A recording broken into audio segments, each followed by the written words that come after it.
industrial company based in Douala. Our goal is to produce eco-friendly charcoal using organic and biodegradable waste. This is to sustain natural charcoal, which is causing deforestation and increase climate change. We are based in Douala. We are 11 young collaborators. We are working with some company in Cameroon or abroad, and we are also training young students like the one we came to here today. Thank you very much. Tell me, what is your main motivation for your work you do at Kenny Technology? Our main motivation was, first of all, in 2014 when we started to fight against the deforestation of the mangrove trees, because mangrove is an ecosystem which is very, very important to the coastal region of Cameroon, but it was destroyed by the local population for firewood, for cooking, for building houses, and they didn't know all the danger that they were involved. And so our main goal was to sensitize them and to sustain an alternative energetic product that they could use at cheaper or low price, and then to help them to save their environment. Thank you. And in your opinion, how do you think young Africans contribute to the development of their continent? I think that young Africans are contributing lessly to the development of the continent because they are not well how can I say, they do not take they are not conscious that they have to develop their continent. All the young Africans of today are looking only to go abroad and make their life there. This is because of education, this is because of history, our past, yes. And then there are only a few percentage of young Africans, I can say even 3 or 4%, who are trying to achieve some goals inside the continent. And we need to boost them, we need to sensitize them, we need to train the mass of them so that they will get involved with the development of the continent. Okay. Then another question.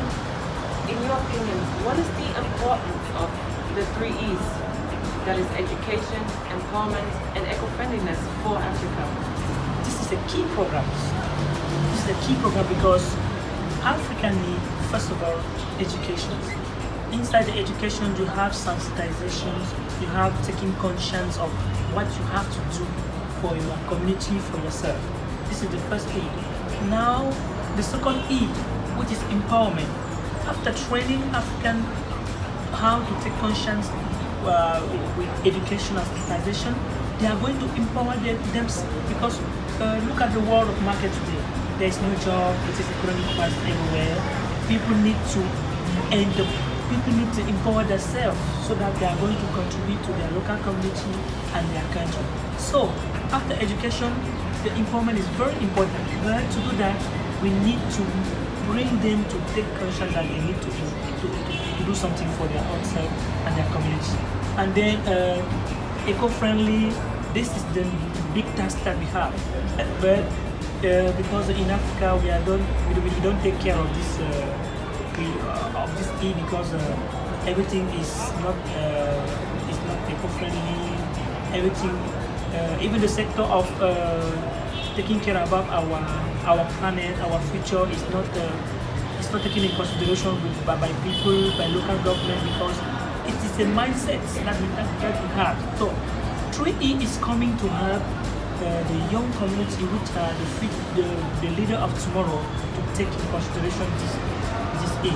And I think that is something that is very awareness. I would think that in the next future is going to bring the results. Thank you very much. Last question. What is your vision for the development in Africa? My vision for Africa is developing Africa with African resources by Africa. Yes, in the African continent. Yes. Le pouvoir calorifique inférieur du charbon écologique est supérieur à celui du charbon classique de bois parce que nous faisons, comme vous avez dit en deuxième question, des mélanges. On fait des mélanges, ça veut dire pour produire un charbon dont le PCI est peut-être de 22 mégajoules par kilogramme, qui est déjà nettement supérieur à celui du charbon de bois. Qu'est-ce que je fais? J'associe 50% de coque de coco, c'est bon, 30% de coque noix de palmiste et 20% de pelure de banane. Et j'utilise une force de compactage de à peu près 16 mégapascal. Alors vous êtes sûr que le charbon que vous obtenez à la fin, c'est du 22 mégajoules par kilogramme. Ça c'est pour des commandes pour les chaudières, des commandes pour des générateurs d'anciens trains, voilà. Mais si je veux un charbon écologique pour une consommation ménagère moyenne, alors je peux utiliser soit la banane naturellement, soit les pelures de canne à sucre parce que les PCI sont de l'ordre de 16 à 18 mégajoules par kilogramme. Pour la troisième question, les paramètres de contrôle qualité de production, je vous ai dit c'est nous qui fabriquons nos machines, elles sont respectées. Quand nous voulons faire par exemple du charbon actif, on utilise le pyrolysateur. Vous voyez, une température modérable, 35-70 degrés. Au bout de 2 heures, nous avons moins d'huile de pyrolyse et un facteur de séquestration de carbone à près de 95%. Mais si on veut faire du vrac, alors on ne peut pas contrôler la température ni la pression densité et puis il y a aussi ses consommateurs. Donc au sein de notre unité, nous avons la plupart des compétences pour produire ce charbon. Je ne trahis pas un secret, nous exportons le charbon à Chicha qui est notre récent produit, ça fait pas 6 mois, en Turquie, au Liban, en Allemagne, en Angleterre. Vous connaissez que ce sont des pays extrêmement rigoureux avec la norme. Et notre production est origine certifiée Cameroun. Ce n'est pas made in Cameroun parce que made in Cameroun, je peux aller ramasser les machines en Chine, je peux commander la matière première au Québec et je fais juste l'assemblage ici au Cameroun et puis je dis made in Cameroun. Non, nous sommes vraiment origine certifiée Cameroun. Je vous ai dit, il n'y a que les moteurs et le malaxeur qui sont des rares matériaux que nous voulons de l'extérieur, sinon le reste, c'est nous-mêmes. Je ne sais pas si j'ai répondu à vos questions.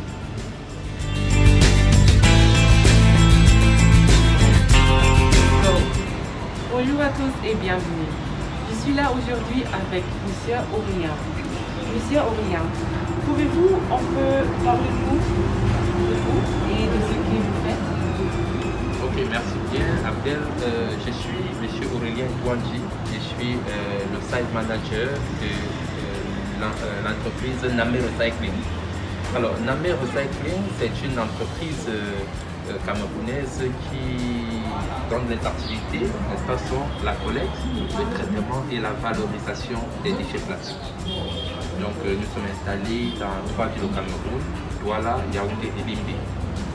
Donc, j'ai la responsabilité ici de Yaoundé. Merci beaucoup. Je vous en prie. Et quelle est la motivation principale pour le travail que vous faites à Namé? Ok. Disons déjà, je l'ai pas dit d'entrée de jeu, que je suis environnementaliste de formation, ce qui veut dire que j'ai une fibre écologique, n'est-ce pas, en moi. Ça, c'est déjà d'un, mais également, pour ce qui est de l'entreprise maintenant, le constat a été simple, une prolifération continue des déchets plastiques dans la nature et une absence quasi systématique d'une structure de prise en charge spécifique de ce type de plastique, de ce type de déchets. Il a donc fallu forcément que quelqu'un, n'est-ce pas, s'intéresse à cela et c'est ce qui a motivé notre application, notre intervention dans ce secteur d'activité. Merci. Et à votre avis, comment pourrait le jeune Africain contribuer au développement de leur propre continent? Déjà, par l'éducation, parce que d'abord, il faut s'éduquer. C'est parce qu'on est formé qu'on peut avoir des actions concrètes. Donc, il faut déjà bien se former. Vous savez, la ressource doit être qualifiée. Donc, à côté de la formation, il faut forcément des initiatives concrètes parce que absolument ça ne servirait à rien d'aller faire des études pour aller se coucher. Donc, il faut, à côté de la formation, avoir, n'est-ce pas, être courageux, rédiger des projets, chercher des financements, et Dieu seul sait. Lorsqu'un projet est bien rédigé, lorsqu'un projet est pertinent, ils trouvent toujours, je dis bien toujours, des financements. Donc, ils doivent se lancer, ils doivent avoir, n'est-ce pas, le courage de se lancer dans l'entrepreneuriat, couplé à leur formation.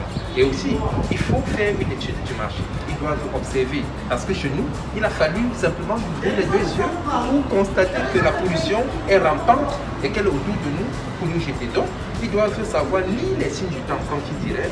Ils doivent savoir examiner autour d'eux, identifier un problème, commencer à réfléchir à la solution. Là, voilà comment une entreprise s'écrit. Et la dernière question, quelle vision avez-vous pour le développement en Afrique? Oh, question un peu difficile. Je vais baisser mon masque pour répondre. Alors, le développement de l'Afrique, je le comprends, en tout cas, je le perçois de manière très optimiste.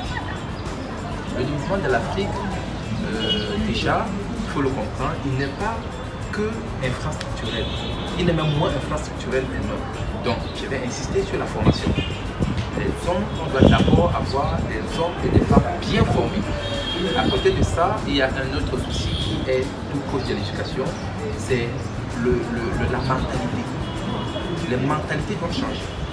Parce que si je m'en tiens par exemple à notre secteur d'activité, nous avons un problème qui plombe énormément nos activités, c'est l'absence du tri sélectif par les populations.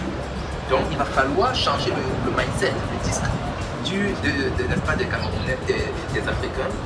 Et maintenant, comment dire, l'accompagnement maintenant des autres, et même le partenariat structuré. On ne va pas toujours être là à pleurnicher, tendre la main à l'Occident. Donc, je vois que les jeunes, aujourd'hui, fort heureusement, avec une utilisation judicieuse d'Internet et des réseaux sociaux, peuvent, n'est-ce pas, aller puiser l'expérience d'ailleurs et essayer de les dupliquer chez eux. Donc, je suis très optimiste quant au développement du continent africain. Merci beaucoup. Merci pour votre participation. Merci. Et pour le site de Yaoundé, nous collectons en moyenne 30 tonnes chaque mois, ce qui correspond, n'est-ce pas, à 840 000 bouteilles. Et nous prélevons de la nature. Et quand vous regardez, vous avez l'impression que rien n'est fait. Donc la quantité, elle est énorme. Il y a nécessité d'agir. Alors, voici un exemple. Quand vous voyez une image comme celle-ci, je pense qu'elle est suffisamment saisissante. Elle n'est pas téléchargée sur Internet, encore moins truquée. Là, c'est une image qui est prise par moi-même. Au niveau d'Ahala, derrière le lycée d'Ahala. Donc vous vous rendez compte. Et nous sommes là dans un écosystème aquatique. Nous sommes sur le cours d'eau le plus grand de la ville de Yaoundé, le Fouzi. Et les bouteilles ont formé une sorte de tapis, mais alors de mauvais tapis, dans le lit du cours d'eau. Au point où vous voyez, on marche sur l'eau comme Moïse. Parce qu'il y a une importante couche, n'est-ce pas, de bouteilles. Donc là, et vous vous rendez compte, si vous pouvez collecter ici, comment jusqu'à ce qu'on se rende compte qu'on a collecté? C'est extrêmement, c'est presque impossible. Puisque j'ai déjà enlevé plus de 30 tonnes, rien que sur ces sites.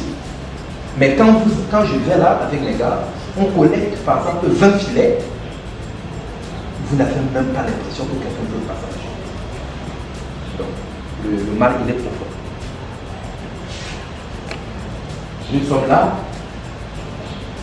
à la cité verte, à côté du Tansi, dans un filet d'eau qui coule vers l'école du son. Et vous voyez également, on a pratiquement le même profil. Voilà. Quand nous collectons, nous conditionnons dans les filets, dans les vieilles moustiquaires qui sont hors d'usage. Nous les conditionnons à l'intérieur et nous chargeons dans nos véhicules. Bon, nous avons également cette latte, c'est ça qui a attiré, n'est-ce pas, l'attention de M. Kempa qui m'a donc fait appel. Hello.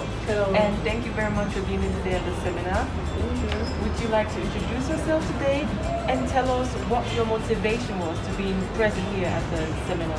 Yeah, sure. So, hi everyone. My name is Elizabeth Mbeng. I am a master's degree student in renewable energy in Sorbonne University in China with emphasis on policies related to renewable energy.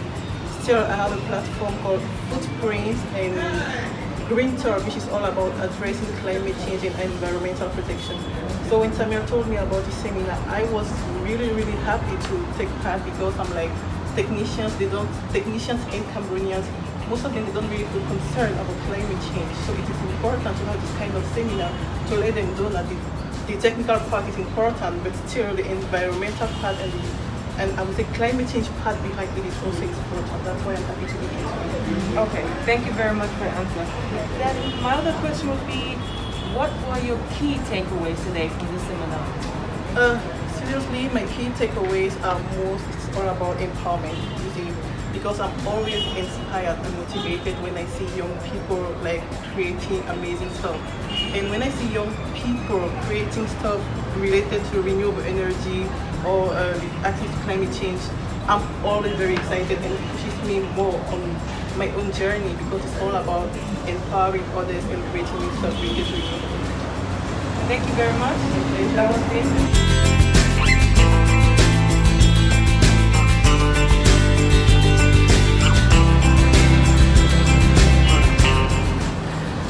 Bonjour et bienvenue à ce séminaire. Pouvez-vous vous présenter et nous dire comment vous avez trouvé ce séminaire? Ce séminaire était une très belle expérience.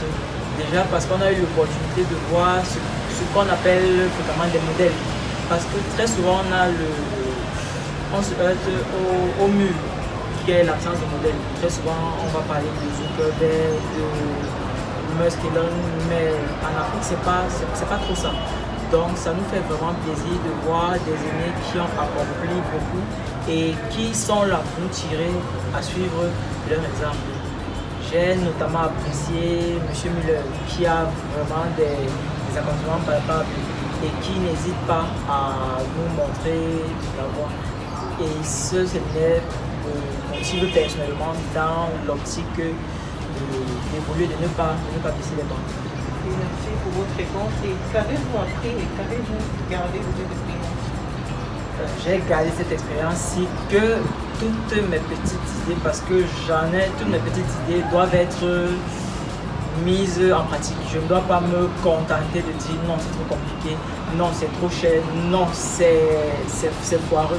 Il est probable que j'essaye, que j'implémente et que vous me disiez que non, en fait, c'est pas utile, non, en fait, c'est trop cher, non, en fait, c'est trop compliqué.